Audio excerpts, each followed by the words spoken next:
যে হে আমার কওমের লোকেরা, তোমরা আল্লাহ তাআলার কাছে তওবা করো। তোমরা যে অপরাধ করেছো আল্লাহ তাআলা অচিরেই যদি তোমরা তওবা না করো আল্লাহ তাআলা তোমাদেরকে আগুন দিয়ে ঝলসিয়ে মারবে, পানিতে চুবায়া মারবে। আল্লাহর পয়গম্বর বললেন ফাকুল তুস্তাগফিরু রাব্বাকুম, তোমরা আল্লাহ তাআলার কাছে ফিরে আসো, তওবা করো, ইস্তিগফার করো, ফিরে আসো। হযরত নূহ আলাইহিস সালাতু ওয়াস সালামের কওমের লোকেরা বলল, ও নূহ, আমরা যদি তওবা করি, ইস্তিগফার করি, তাহলে আমাদের লাভটা কি? আল্লাহ তাআলা আমাদেরকে কি দিবেন, কি করবেন? আল্লাহ তাআলার পয়গম্বর হযরত নূহ আলাইহিস সালাতু ওয়াস সালাম বললেন ফাকুল তুস্তাগফিরু রাব্বাকুম ইন্নাহু কানা গাফফারা। আল্লাহু আকবার। হযরত নূহ আলাইহিস সালাতু ওয়াস সালাম বলেন ইন্নাহু কানা গাফফারা, তোমরা যদি আল্লাহ তাআলার কাছে তওবা করো আল্লাহ তাআলা তোমাদেরকে ক্ষমা করে দিবেন। এখানে আলেম উলামাগণ আছেন, উলামায়ে কেরাম আছেন, তলাবায়ে ইলম আছেন। গফুর শব্দের অর্থ ক্ষমাকারী, গফফার শব্দের অর্থ ক্ষমাকারী, কিন্তু গফুর আর গফফার শব্দের ভিতরে অর্থের ভিতরে আসমান জমিন তফাৎ রয়েছে। জি, গফুর শব্দের অর্থ সাধারণ ক্ষমাকারী, আর গফফার শব্দের অর্থ সিরিয়াস ক্ষমাকারী। আল্লাহ পাক রব্বুল আলামিন এমন ক্ষমাকারী যেই রকম ভাবে ক্ষমা করেন স্বয়ং নবী এবং বড় বড় ওলিদের ধারণার বাইরে। এ সম্পর্কে একটি ঘটনা বলতেছি আপনাদের সামনে। ফকি আবুল লাইস সমরকন্দি রাহমাতুল্লাহ আলাইহি, তেনার অসংখ্য অনেক কিতাব আছে। এর ভিতরে একটি কিতাবের নাম হচ্ছে তানবীহুল গাফিলিন। নাম কি বললাম? তানবীহুল গাফিলিন। এই তানবীহুল গাফিলিনের ভিতরে একটা অত্যন্ত চমৎকার এবং হেদায়েতপূর্ণ একটা ঘটনা নিয়ে আসছেন। সেই ঘটনা আপনাদের সামনে একটু উপস্থাপন করতেছি।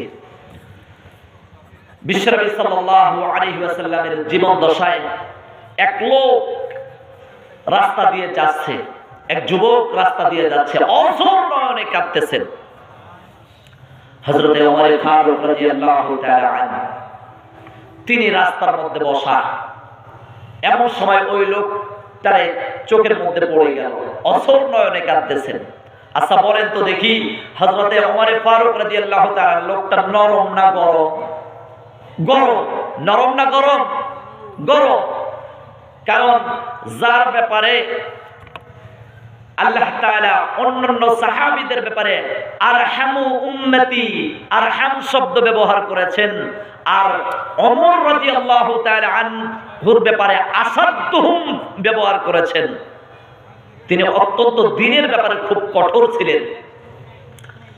তার কাছে যেমন তেমন বিচার, কোনো বিচারই না, নগদে কল্লা ফালাই দিত, দ্বিধাবোধ করতো না।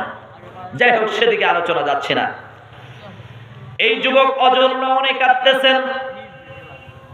যুবকের কান্নার কারণ জানতে চাইল, হে যুবক কাঁদো কেন? কয় হে ওমর, তোমার কইলা তো লাভ নাই, কারণ ইতিপূর্বে অনেকের কাছে গেছি, তারা আমাকে নৈরাশ করছে। কয় কি করছো? কয় আমি মহা বড় একটা অপরাধ করছি। কয় কি অপরাধ করছো? কয় তোমার বলা যাবে না। যদি তুমি পয়গম্বর দরবার পর্যন্ত আমাকে পৌঁছাইতে পারো, আমার সাহস হচ্ছে না যাওয়ার, এরপরেও বলতেছি যদি পৌঁছাইতে পারো তাহলে সেখানে বলবো। ওই যুবকের কান্না দেখে হযরতে ওমর ফারুক রাদিয়াল্লাহু তাআলা আনহু তিনিও অঝোর নয়নে কান্না শুরু করে দিলেন। কাঁদতে কাঁদতে যুবককে নিয়ে যাচ্ছেন। তাহলে তার কান্নার তীব্রতাটা কিরকম ছিল সেই যুবকের? গেছেন পয়গম্বরের দরবারে, যাওয়ার আগেই বলতেছেন, যুবক ভাই তুমি এখানে দাঁড়াও, আমি পয়গম্বরের কাছ থেকে ইজাজত নিয়ে আসি, পারমিশন নিয়ে আসি। দেখছেন আদব কারে কয়? আমরা তো আজকে কারো বাড়ি ঢুকতে গেলে আব্দুর রহমান ভাই বলে চিল্লাইতে দেরি নাই, বাড়ি ঢুকে শেষ। ডাক দেয় আব্দুর রহমান ভাই, নাই গেটের বাইরে শেষ। যদি ভাই থাকলো তাহলে তো ভালো, আর না থাকলে ভাবির সাথে গল্প শুরু করে দেয়। কথা ঠিক কিনা? হ্যাঁ, এটা হচ্ছে পয়গম্বরের আদব, সাহাবীদের আদব, আল্লাহ তাআলার শিক্ষা। কারো বাড়িতে ঢোকার আগে সালাম দিতে হবে, এরপরে পারমিশন নিতে হবে। যদি পারমিশন দেয় তাহলে ঢুকবেন, আর যদি পারমিশন না দেয় তাহলে ওখান থেকে আউট, ওখান থেকে আউট। এটাই হচ্ছে পয়গম্বরের শিক্ষা। তো যুবককে বললেন, যুবক তুমি থাকো, আমি একটু পারমিশন নিয়ে আসি। কলার আঘাত করলেন পয়গম্বরকে। পয়গম্বর সাড়া দিলেন। পয়গম্বরকে গিয়ে কান্নার স্বরে বলতেছেন, ওমর ফারুক রাদিয়াল্লাহু তাআলা, ইয়া রাসূলুল্লাহ, আপনার কাছে একটা কথা বলার জন্য আছে। পয়গম্বর আশ্চর্য হয়ে গেছেন। উমর কাঁদে, এটা কথা? উমর রাদিয়াল্লাহু তাআলা কাঁদতেছেন। কই এইটা আমারে বিশ্বাস করা লাগবে। কই ইয়া রাসূলুল্লাহ, আপনার কাছে একটা যুবক আছে, আপনারা কি জানি বলবে, কিন্তু যুবকের কান্নার তীব্রতায় আমিও কান্না করে ফেলছি। কি জানি বলবে, নিয়ে আসবো নাকি? পয়গম্বর বললেন, নিয়ে আস। যুবক সাহস পায় না, এরপরেও সামনে অগ্রসর হলেন, যে সালাম দিলেন। অঝর নয়নে কাঁদতেছেন। পয়গম্বর জিজ্ঞাসা করতেছেন, যুবক কাঁদো কেন? কথা কয় না, বলার সাহস পায় না, কি বলবে? এরপরে আবার জিজ্ঞাসা করে, যুবক কাঁদো কেন? যুবক বলতেছেন, ইয়া রাসূলুল্লাহ, কি বলবো কথা আপনার সামনে বলতে আমার সাহস হয় না।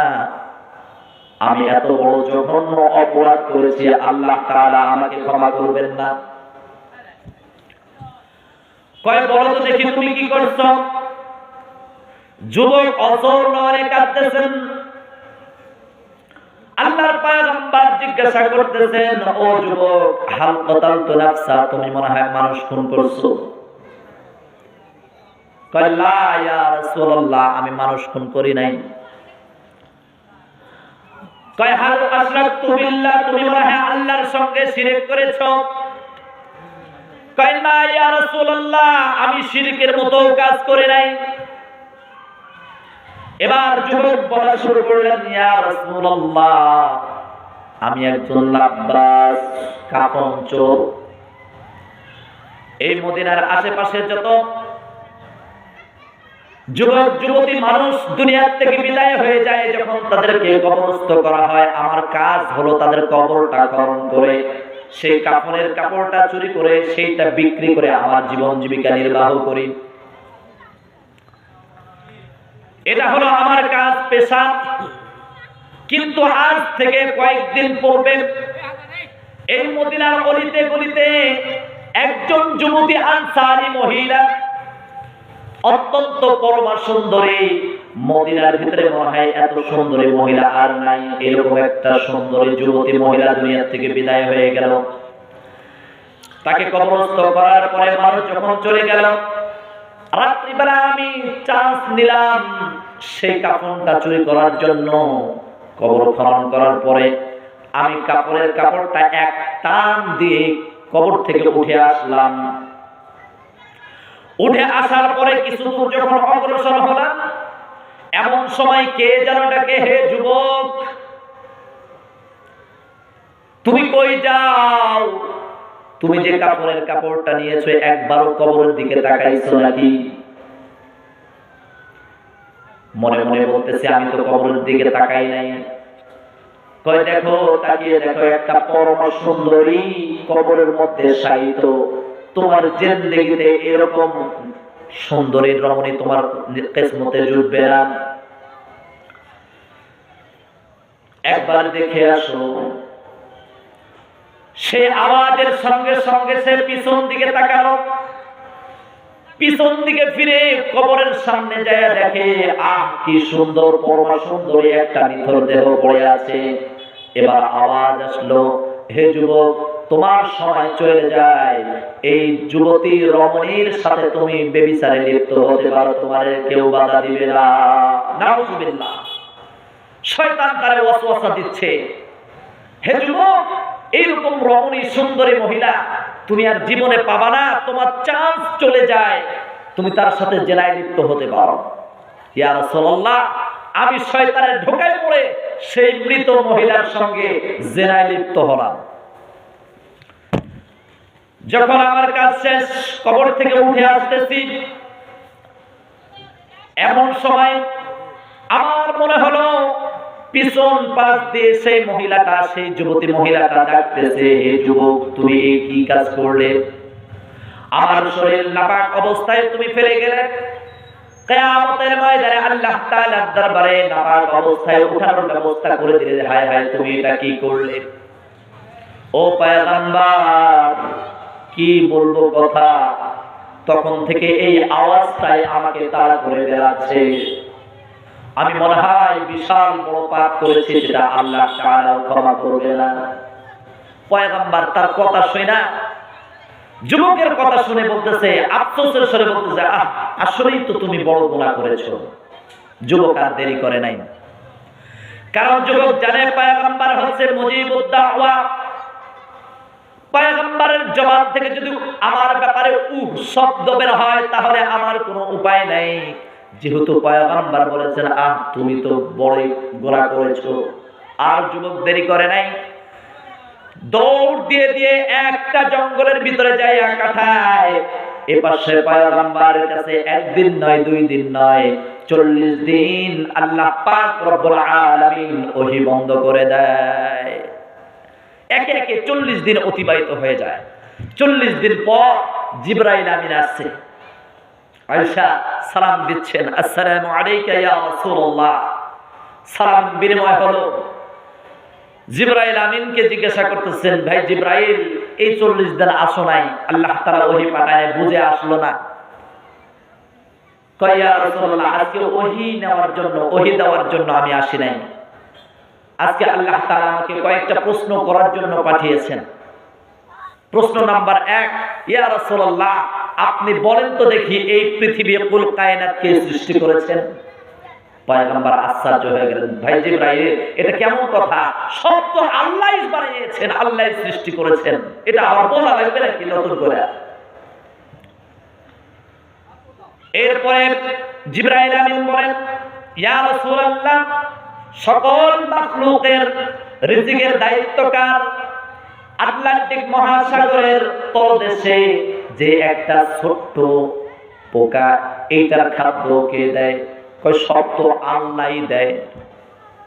এটা আবার বলা লাগবে নাকি? কয়, বান্দারে মাফ করে কে? কয়, আল্লাহই তো মাফ করে। জিবরাইল আমিন বললেন, ইয়া রাসূলুল্লাহ, ওই যে আজ থেকে কয়েকদিন পূর্বে ওই যে এক যুবক আপনার কাছে আসছিল, আপনার কাছে একটা ঘটনা বলেছে, তার একটা গুনাহের বিবরণ বলেছেন, আপনি আফসোসের স্বরে বলছেন, আসলেই তো তোমার গুনাহটা বড়। এই কথা শুনে যুবক ওই যে জঙ্গলের ভিতরে পাগল পারা হয়ে গেছে। আজ পর্যন্ত শুধু আল্লাহ তাআলার দরবারে তওবা করতেছে এবং পাগল পারা হয়ে গেছে। ইয়া রাসূলুল্লাহ, আপনি শুনলেন এবং ওই যুবকটার সংবাদ দেন, আল্লাহ পাক রব্বুল আলামিন তার তওবায় খুশি হয়ে আল্লাহ তাআলা তাকে maaf করে দিয়েছে। সুবহানাল্লাহ, আল্লাহ তাআলা তাকে maaf করে দিয়েছেন। যুবকের কাছে সাহাবী কেরামরা গেল, এই সুসংবাদ যখন শোনাইলো, সে আল্লাহু আকবার বলে চিৎকার দিয়া জমিনের মধ্যে পড়ে শহীদ হয়ে গেলেন। জোরে বলেন আল্লাহু আকবার। আল্লাহ তাআলা পারেন কি পারেন না? এর থেকেও বড় বড় গুনাহ maaf করতে পারেন কি পারেন না? এরপরে হযরত নূহ আলাইহিস সালাতু ওয়াস সালাম তিনি বললেন, আল্লাহ তাআলা শুধু maaf করবেন না, আল্লাহ তাআলার পয়গম্বর তাদেরকে শুনাই দিলেন, ইউরসিলিস সামাআ আলাইকুম মিদরারা। এই যে তোমাদের অনাবৃষ্টির কারণে ফসল হয় না, শস্য হয় না, যদি তোমরা তওবা করো খালেস নিয়তে, খাঁটি নিয়তে, আল্লাহ তাআলা তোমাদেরকে বৃষ্টির ব্যবস্থা করে দিবেন। জোরে বলেন সুবহানাল্লাহ। শুধু তাই নয়, ইউরসিলিস সামাআ আলাইকুম মিদরারা, ويمددكم بأموال وبنين ويجعل لكم جنات ويجعل لكم أنهارا পয়গম্বর শুনিয়ে দিলেন তোমাদের যাদের সন্তান হয় না আল্লাহ তাআলা সন্তান দিয়ে দিবেন তোমাদের যাদের অর্থ সম্পদ নাই বেআমওয়াল তোমাদের যাদের অর্থ সম্পদ নাই আল্লাহ তাআলা অর্থ সম্পদ দিয়ে দিবেন ওয়া বানিন যাদের সন্তান হয় না আল্লাহ তাআলা সন্তান দিয়ে দিবেন এজন্য আমাদের যাদের মহিলাদের সন্তান হয় না এই ইস্তিগফারের আমলটা আমাদের করা দরকার এই ইস্তিগফারের আমলটা করা দরকার হযরতে ওমর ফারুক রাদিয়াল্লাহু তাআলা যখন মসনদে তিনার কাছে বিভিন্ন লোক আসতেছে আমিরুল মুমিনিন আমার সম্পদ কম কয় ইস্তিগফার করো কয় আমার বাচ্চা হয় না কয় ইস্তিগফার করো কয় আমার বিয়ে হয় না কয় ইস্তিগফার করো আপনি আমি হইলে তো বলতাম যে এটা কি গুলিস্তানের মোড়ের হালুয়া নাকি এক হালুয়ায় সব রোগের ঔষধ তাই এক সাহাবী এসে জিজ্ঞাসা করলো আমিরুল মুমিনিন আপনি তো এক কথাই বারবার এক প্রেসক্রিপশন লিখতেছেন সব রোগীর ব্যাপারে যারা বলতেছে সম্পদ নাই তাদেরকেও বলতেছেন যে ইস্তিগফার করো কারণ আমাদের মতো তো আরবিকরা আরবি বুঝতেন আমাদের মতো অবুঝা না কি বলেন আমরা তো আরবি বুঝি না তারা তো আরবি বুঝে ইস্তিগফার মানে কি তখন আমিরুল মুমিনিন হযরত ওমর ফারুক রাদিয়াল্লাহু তাআলা তিনি বলতেছেন যে শোনো তুমি কি আল্লাহ তাআলার সেই কোরআন পড়ো নাই ফাকুল তাস্তাগফিরু রাব্বাকুম ইন্নাহু কানা গফফারা ইউরসিলিস সামাআ আলাইকুম মিদরারা ওয়া ইউমদিদুকুম বিআমওয়ালিন ওয়া বানিনা ওয়া ইয়াজআল লাকুম জান্নাতিন ওয়া ইয়াজআল লাকুম আনহারা আল্লাহ তাআলা বৃষ্টি দিবেন সম্পদ দিবেন কয় ওই যে যার বিয়ে হয় নাই এখানে আল্লাহ তাআলা তো বিয়ের কথা বলে নাই কয় মিয়া তুমি কি অবুঝ আল্লাহ তাআলা তো বিয়ের পরে বাচ্চা দিবেন বিয়ে না হলে আমার বাচ্চা হয় কোথা থেকে তার মানে বিয়েরও ব্যবস্থা করে দিবেন সুবহানাল্লাহ বলেন তাহলে আল্লাহ তাআলার দরবারে বেশি থেকে বেশি ইস্তিগফার করার দরকার আছে না নাই জোরে বলেন ইস্তিগফার করার দরকার আছে না নাই এই আমলটা আমরা করব প্রতিদিন অন্তত সকালে 100 বার দুপুরে 100 বার বিকালে 100 বার অথবা সকালে 100 বার বিকালে 100 বার করে ইস্তিগফার করব এবং আল্লাহ তাআলার কাছে দোয়া করব আল্লাহ চাহে তো আমাদের হাজতগুলো পূরণ করে দিতে পারেন কি পারেন না জোরে বলেন পারেন কি পারেন না পারেন 7টা বাজে সাতটায় তো অনেক জায়গায় এখন 7:15 আজান 7:15 যাবো ওখানেও তো 7:15 তাই না চলে গেলাম যে নামাজ পড়ে আসবো ওদের সাথে চলে যাবো খাওয়া দাওয়া